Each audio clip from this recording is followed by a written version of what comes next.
25 জুলাই 2024।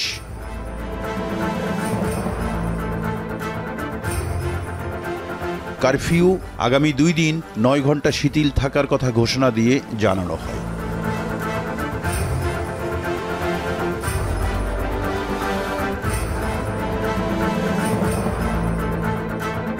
বৈষম্য বিরোধী ছাত্র আন্দোলনে আহত হয়ে বিভিন্ন হাসপাতালে চিকিৎসাধীন আরও 3 জনের মৃত্যু হয়েছে। সব মিলিয়ে মৃতের সংখ্যা 204 জন। সরকার কেন এখন পর্যন্ত নিহতদের সংখ্যা গোপন করছে? অনেক আন্দোলনকারীর লাশ ময়নাতদন্ত ছাড়াই কিন্তু দাফন করা হয়।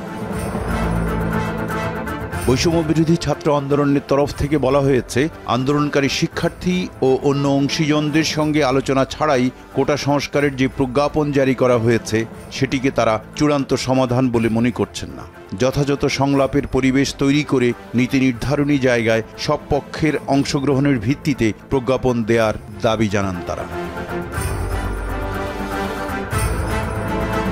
বর্তমান পরিস্থিতিতে বৈষম্য বিরোধী ছাত্র আন্দোলনের অন্যতম সমন্বয়ক মোহাম্মদ নাহিদ ইসলামের বক্তব্য শিরোনামে একটি বিবৃতি প্রকাশ করেন আন্দোলনের সমন্বয়ক আসিফ মাহমুদ, আবু বাকের মজুমদার ও সহ সমন্বয়ক রিফাত রশিদ।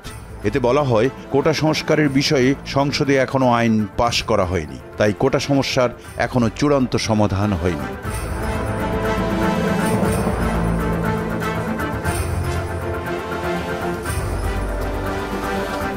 আজকে মেট্রো রেল বন্ধ, কারণ এই স্টেশন যেভাবে ধ্বংস হয়েছে এটা সম্পূর্ণ ডিজিটাল সিস্টেম, ইলেকট্রনিক সিস্টেম, সম্পূর্ণ মডার্ন।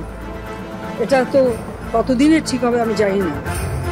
এদিন সকালে ক্ষতিগ্রস্ত মিরপুর 10 মেট্রো রেল স্টেশন পরিদর্শন করেন তৎকালীন প্রধানমন্ত্রী শেখ হাসিনা। পরিদর্শন শেষে তিনি গণমাধ্যমকে জানান, মিরপুর 10 এবং কাজীপাড়া এ দুটি স্টেশন ভাঙচুরে যে ক্ষয়ক্ষতি হয়েছে তার পরিমাণ প্রায় 350 কোটি টাকা।